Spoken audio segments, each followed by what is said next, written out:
still have a voice. I think Barack Obama has a bunch of strikes against him, and I hope he doesn't win, and he may not. But of course, he can win. He leads in delegates. The media loves him. There are far too many dopes out in the fruited plain. They're going, yeah, I don't know what it is about him. I just love him. Yeah. That's what scares me so much. So, Bill Richardson, try not to let Hillary scare you. Remember, hell hath no fury like a Clinton scorned. Ann Coulter is a syndicated columnist and author of If Democrats Had Any Brains, They'd Be Republicans. And Ken Blackwell is a senior fellow at the Family Research Council.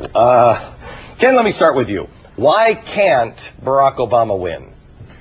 Well, I agree with you. He can win, but the stars have to align perfectly. First, he can win the primary against Hillary Clinton. You think he will? I think he possibly will. Okay. It really depends on how the superdelegates break.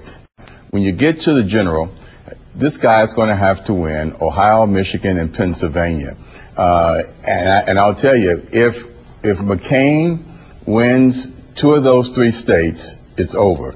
If McCain just wins Ohio and then Barack can go out and win Colorado, Nevada, and New Mexico, he wins with a different configuration than the Democrats have put together heretofore.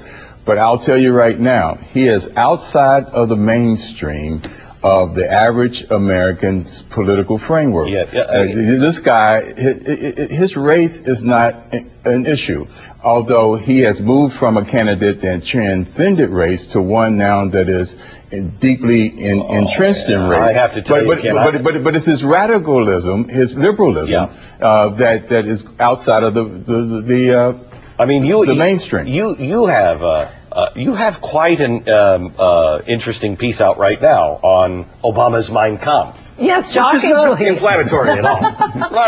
Shockingly, I think I'm the only person who's read his book. I mean, among other reasons, he viciously attacks me in the book. I think somebody would have mentioned it to me if anyone else in America had read it. And it is shocking. It's shocking. Every page, he's obsessed with race and takes insight. He has a racial hair trigger going back to when he was a child, when, white kids in high school are greeting him. And he's actually quoting in the book, this is his own recollection, what the statement is, and it's just, hey man, or, they go to a black party with him. Well, I see what it's like being the only 2 blacks in the high school now. And he wants to punch the guy for it. But wouldn't that be part of your experience? I mean, wouldn't that be part of your experience? If you want to go around taking insult to everything everyone has said, I mean, he sort of presented himself as if he's not, the radical black power, as he says in the book, angry black. He even describes in the book how, talking about his own mother, by the way, how just pat their hand, say, don't worry, and speak calm. You can calm white people down. You're talking about your mother. I will tell you that I was surprised when he was talking about his grandmother,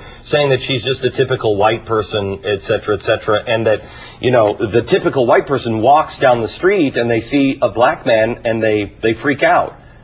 I don't. I mean, if I happen to be in a place, I think African Americans might freak out if they happen to be, I don't know, it's some snooty, place in Connecticut where it's just nothing but white people who are walking around going, over here. You might think, okay, I'm out of place here. I might feel out of place walking, down the street someplace in New York in the middle of the night, and I'm the only white guy. But other than that, does that make me a racist? No, it doesn't make you a racist, and I'll tell you right now, Barack, on his own admission, has struggled with race. He's been put on this pedestal as being the candidate that transcends race.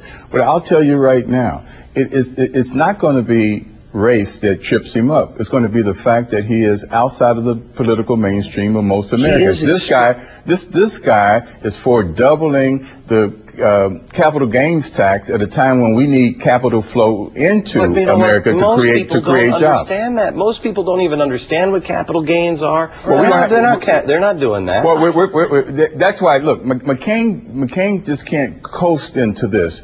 If you go back and look at what Bob Dole got in terms of evangelical votes in 1996, he got about 17%. George Bush, moved that up to 25% of the 25% turnout. and that was the difference. But here's the thing. I tell you right now, McCain can't write off the. But he's not appealing to people like me. I'll tell you.